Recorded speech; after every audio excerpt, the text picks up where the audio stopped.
ભાવનગર જિલ્લાના મહુવા તળાજા તાલુકાની બોર્ડર પર મેથડા બંધારાની આજે ખેડૂત કલ્યાણ સંગઠનના પ્રદેશ પ્રમુખે મેથડા બંધારાની મુલાકાત લીધી અને મેથડા બંધારા વિકાસ સમિતિ દ્વારા ચાલી રહેલા રિપેરિંગ કામને બિરદાવી મેથડા બંધારા વિકાસ સમિતિને હૃદયપૂર્વકની શુભકામનાઓ પાઠવી તેમજ ભરતસિંહે મેથડા બંધારા બાબતે 1995મી તે આજે 2025 સુધીની 30 વર્ષની વિગતે વાત કરી ઇતિહાસ રજૂ કર્યો। 1995મી સરકાર ચૂંટણી ટાણે મેથડા બંધારા બનાવી આપવા વચનો આપી છટકે છે તેમજ 2012 હાલના વડાપ્રધાન શ્રી નરેન્દ્રભાઈ મોદી ગુજરાતના મુખ્યમંત્રી હતા ત્યારે 35 કરોડના ખર્ચે મેથડા બંધારા બનાવી આપવા વાયદો કરેલ તેમજ રાજકીય નેતાઓએ નિર્મા આંદોલન સમયે રાજુલા તાલુકાના સમઢિયાળા બંધારેથી તે મેથડા સુધી આશરે 50 કિલોમીટરથી વધારે પગપાળા ચાલીને રેલીઓ કરેલ અને અમને જીતાડો તો મેથડા બંધારો થાય તેવા બણગા ફૂંકેલ। ત્યાર પછી 2015 આનંદીબેન પટેલ મુખ્યમંત્રી હતા ત્યારે ભાવનગરના શિહોરમાં જાહેરસભા મેથડા બંધારો 55 કરોડ રૂપિયાનો બનાવવા ખાતરી આપેલ તે ફોગટ જણાતા 2018 લોકોએ સન્યભૂ જાગૃત થઈને જાત મહેનત જિંદાબાદ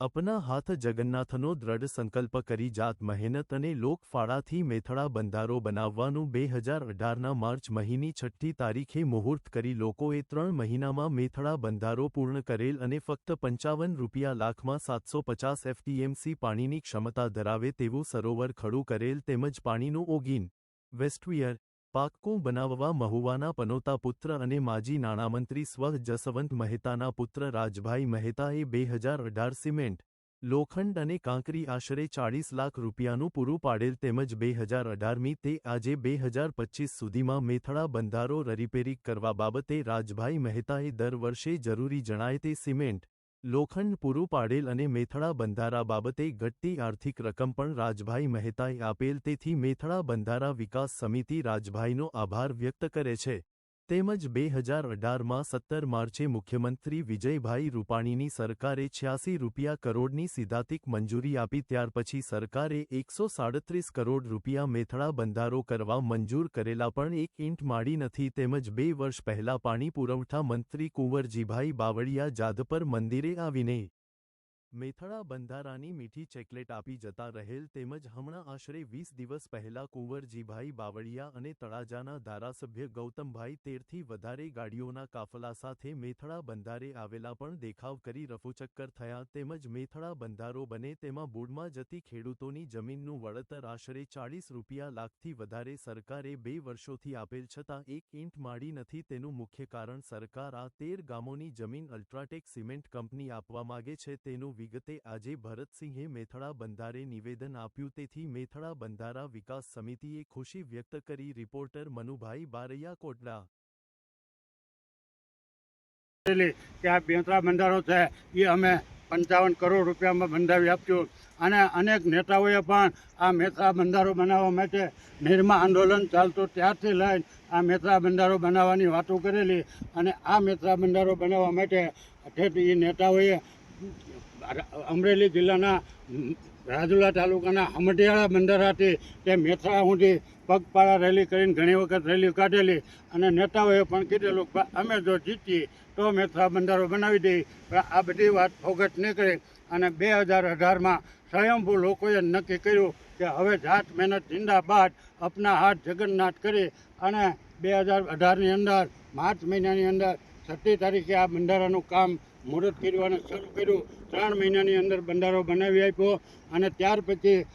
માર્ચ મહિનાની અંદર જ વિજયભાઈ રૂપાણીની સરકારે 86 કરોડ રૂપિયાની સિદ્ધાંતિક મંજૂરી આપી પણ એ બધી ફોગટ જણાતા આ લોકોએ જાત મહેનતે 2018માં બંધારો બનાવ્યો એ આજે લોકોની નજર સામે છે। આખા ભારતની અંદર નહીં પણ વિશ્વની ફલક ઉપર આ મેથડા બંધારો છે એ જાત મહેનતે બનાવેલું સૌથી મોટામાં મોટું જો પાણીનું સરોવર હોય તો એ આ મેથડા બંધારો છે એટલે આ મેથડા બંધારાથી 13 થી 14 ગામના લોકોના ખેડૂતોને અને લોકોને અન્ય પશુ પંખી કે જળચરને ખૂબ પીવાના પાણીમાં મીઠું પાણી દરિયાનું જે ભરાતી બંધ કરી અને અહીંયા મીઠું પાણી ભરાય છે એનું આજે સાક્ષી છે અને 2018થી લઈ અત્યાર સુધીમાં જ્યારે ખેડૂતોને જરૂર પડી ત્યારે ખેડૂતોએ લોકફાળો કરી અને આ બંધારો 2018ની અંદર લોકોએ જાત મહેનત જિંદાબાદ અને લોકફાળો કરીને ફક્ત 55 લાખ રૂપિયામાં બંધારો બનાવી દીધો। 55 લાખ રૂપિયામાં બંધારો તૈયાર કરી દીધો. અને જ્યારે આ ઓગિન બનાવવાનું થયું ત્યારે સાદું ઓગિન બનાવવાનું હતું, પણ મહુવાના માજી નાણામંત્રી અને પનોતા પુત્ર સ્વ જસવંત મહેતાના દીકરા રાજભાઈ જ્યારે અહીં આવ્યા ત્યારે એને આ ઓગિન પાકું બનાવવા માટેનું એસ્ટિમેટ કર્યું, એટલે એ ફરીથી 35 લાખ રૂપિયાનું થતું હતું. પણ એ તમામ સિમેન્ટ છે એ 2018માં સિમેન્ટ, લોખંડ અને કાંકરી એ 35-40 લાખનું જે કાંઈ થયું એ બધું જ રાજભાઈ મહેતાએ આપેલું છે. એટલે મેથરા બંધારા સમિતિ એનો પણ ખૂબ આભાર માને. અને જ્યારે 2018થી આજ 2025 ઊંડીમાં જ્યારે મેથરા બંધારામાં જે કાંઈ ક્ષતિ આવી અને એમાં સિમેન્ટ કે લોખંડ કે કાંકરી જે કાંઈ જરૂર પડી એ રાજભાઈ મહેતાએ પૂરી પાડેલ છે. બાકી લોકોએ સ્વયંભૂ ખેડૂતોએ